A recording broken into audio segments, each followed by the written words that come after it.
दोस्तों, हाल ही में भारत के उपराष्ट्रपति ने अपने पद से इस्तीफा दे दिया। आखिर क्या वजह रही होगी जिसकी वजह से उनको अपने पद से इस्तीफा देना पड़ा? तो आइए जानने का प्रयास करते हैं। नमस्कार दोस्तों, आप देख रहे हैं प्रभान टॉक्स यूनिक और हम बातें करते हैं यूनिक। तो दोस्तों, जिसकी सैलरी की अगर बात की जाए तो 4 लाख महीने दिया जाता है उसको। रहने के लिए अच्छा खासा बंगला दिया जाता है, जिसको घूमने के लिए भारत में हेलीकॉप्टर और प्लेन्स दी जाती है, जिसको मोबाइल और इंटरनेट की सुविधा फ्री दी जाती है, जिसको बुलेट प्रूफ कारें और जेड प्लस सिक्योरिटी दी जाती है, जिसको काम करने के लिए कर्मचारी फ्री में दिया जाता है। आखिर क्या वजह रही होगी कि जिसकी वजह से उसको अपने पद से अचानक इस्तीफा देना पड़ा? तो दोस्तों, जानने का प्रयास करते हैं। तो सवाल ये आता है कि प्रक्रिया क्या होती है कि कोई उपराष्ट्रपति अपने पद से इस्तीफा दिया जाता है। पहला सवाल ये आता है, किसको दिया जाता है, किस रूप में दिया जाता है और संविधान के किस अनुच्छेद के तहत दिया जाता है, उसको भी मेंशन करना पड़ता है। तो इस सवाल का जवाब है, उन्होंने अपने त्याग पत्र में लिखा, अपने स्वास्थ्य की वजह से वो अपने उपराष्ट्रपति पद पर बने नहीं रहना चाहते।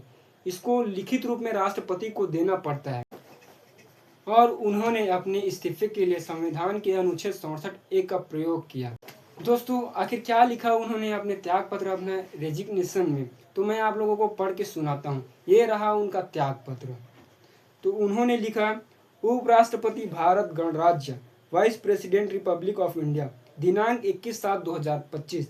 आदरणीय राष्ट्रपति जी, चिकित्सा देखभाल को प्राथमिकता देने और चिकित्सीय सलाह का पालन करने के लिए मैं भारत के उपराष्ट्रपति पद से तत्काल प्रभाव से इस्तीफा देता हूँ। यह संविधान के अनुच्छेद 67 क के अनुसार है। मैं आपके प्रति गहन कृतज्ञता व्यक्त करता हूँ। माननीय राष्ट्रपति जी, जिनका समर्थन और हमारे कार्यकाल के दौरान बना सहृदयपूर्ण संबंध हमेशा माननीय प्रधानमंत्री जी और माननीय मंत्रिपरिषद के सदस्यों के प्रति भी अपनी गहरी कृतज्ञता प्रकट करता हूँ। प्रधानमंत्री जी का सहयोग और समर्थन अमूल्य रहा है और उनके साथ काम करते हुए मैंने बहुत कुछ सीखा है। सभी माननीय सांसदों से जो स्नेह, विश्वास और अपनापन मुझे मिला, वह हमेशा मेरी स्मृतियों में संजोग रहेगा। मैं इस महान लोकतंत्र में उपराष्ट्रपति के रूप में मिले अनुभव और ज्ञान के लिए अत्यंत आभारी हूँ। भारत की अद्भुत आर्थिक प्रगति और अभूतपूर्व विकास के इस ऐतिहासिक दौर में भागीदार बनना मेरे लिए सम्मान और संतोष का विषय रहा। हमारे राष्ट्र के इतिहास में इस परिवर्तनकारी युग में सेवा करना मेरे लिए सच्चा गौरव रहा है। जब मैं इस पद को छोड़ रहा हूँ, तब भारत के वैश्विक छवि और अद्वितीय उपलब्धियों पर गर्व महसूस कर रहा हूँ।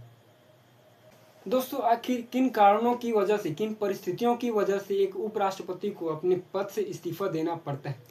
आइए जानने का प्रयास करते हैं।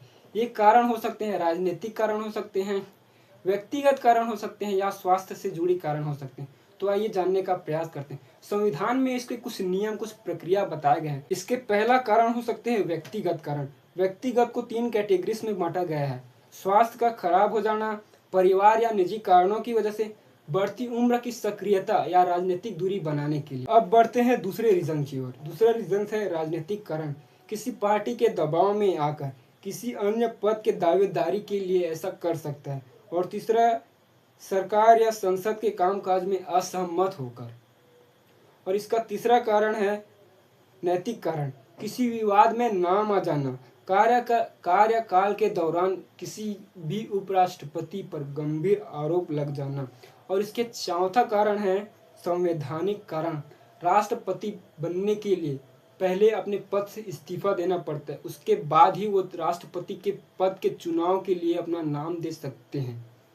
लेकिन भारत के इतिहास में 2 ऐसे उपराष्ट्रपति रहे हैं जिनको अपने पद से इस्तीफा नहीं देना पड़ा राष्ट्रपति बनने के लिए। पहले आते हैं डॉक्टर सर्वपल्ली राधाकृष्णन और दूसरे आते हैं वेंकैया नायडू।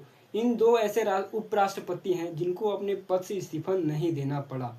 अब सवाल ये आता है कि भारत के कितने ऐसे राष्ट्रपति हुए हैं जिन्होंने अपने कार्यकाल के दौरान अपना इस्तीफा दिया? तो दोस्तों, भारत के इतिहास में सिर्फ 2 ही ऐसे उपराष्ट्रपति हुए हैं जिन्होंने अपने कार्यकाल के दौरान इस्तीफा दिया।